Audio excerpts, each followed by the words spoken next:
Hello everyone, my name is Maria. Welcome to my studio.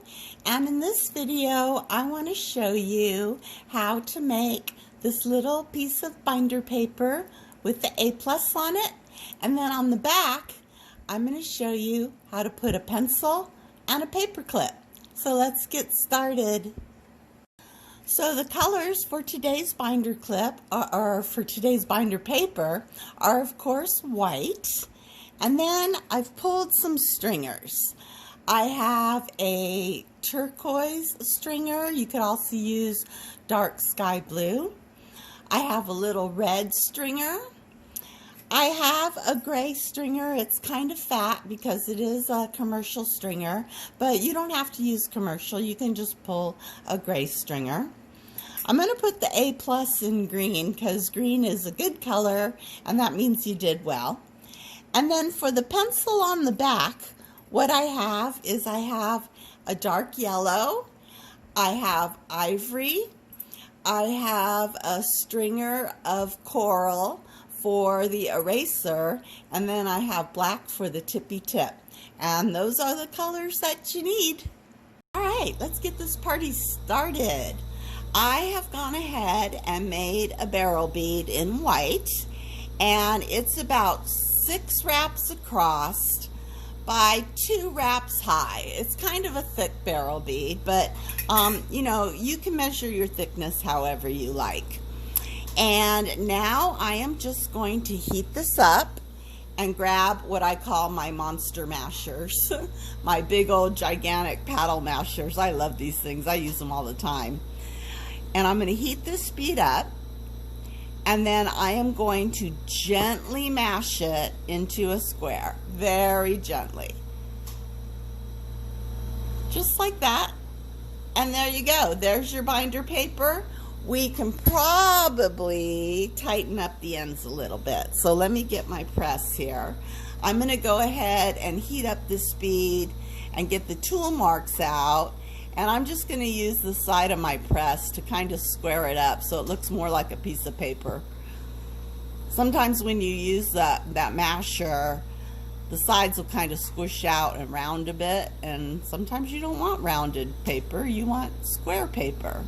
So go ahead and sculpt the way that you feel is necessary. You can tighten up the ends, and that looks pretty good. Okay. First thing to go on is our little blue lines, and I'm going to turn down my flame for this because with the little stringers I do like to use a lower flame, and this exercise is very good for stringer control. So what I'm going to do, pick a side, and I'm just going to put my little gather down and drag that stringer across. Now, like in the crayons, the important thing is don't move your stringer, just move the bead. So you put down your stringer, leave it in one spot, and just rotate that bead. And that way you'll have a nice straight line with your stringer. Let's do it one more time here with this turquoise. I think it's turquoise, it might be blue, who knows. And one more, let's do one more for good measure. Down it goes. Find that sweet spot in the flame. And now you got your little blue lines. And I always marver down the little ends, the little nibs that stick out. I want to make sure that those stringers are attached, so I will press those down a bit. Press them down around the corner there.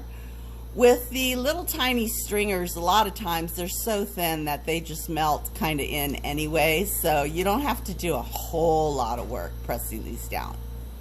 But there we go. All right, let's put in our little red line across each of the ends. And again, I'm going to set down my stringer and I'm going to leave it in one spot, and I'm just going to move the bead. And let's do it on the other side. Press the stringer down and just move the bead. There we go. And back out with our little pressy press. And press that red stringer down so it doesn't go flying off when you least expect it. Okay, now I'm going to put the holes, and I think this is like a medium gray or dark gray. You can use whatever color gray you want, but I just want to make it look like binder holes, and there's 3 of them on binder paper, right? So 3 on that side of the red stripe.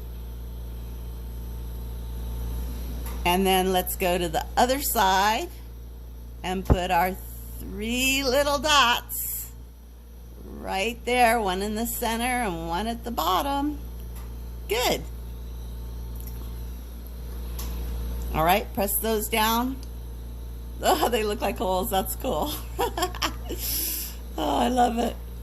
Okay, this guy is doing so good that he gets an A+. So I've got my green stringer, and again, I'm going to just put down that gather. I'm going to move my bead a little bit like an A and put the center part of the A in just like so. And there we go. He's got a green A on his paper. Now for the pencil. I'm going to go in first with the body of the pencil with my dark yellow, and it's just a line, you guys. It's not a big deal. A little line, just like that. And then let's go ahead and put in a dot of ivory for the pointy part of the pencil. Just a dot like that. And then a little teeny tiny dot right on top of the ivory, like that. And now what I'm going to do is, the first thing I'm going to do is press everything down. Just make sure it's secure and it's flat. But then on the pointy part, I'm going to grab my tweezers if I can find them. Okay, I can't find the tweezers. Going for the jeweler needle nose and just kind of give it a little squeeze, just like that, so it's pointy. It might be too pressed in to do. Okay, and then the final thing we need, of course, is the eraser, and that's just a nice little blob on top of the yellow. There. Now he has his pencil sitting on top of his paper, and this guy is all set to go. And if you want, I'm going to use the green again to just do a little spiral right at the top, because there's a paper clip here. And that's it, you guys. It's really easy. And this one, like I said, is a good one to practice that stringer control. Thank you so much for letting me show you how to do this. I hope you like it. I hope you have fun. And yeah, I'll see you next time. Bye.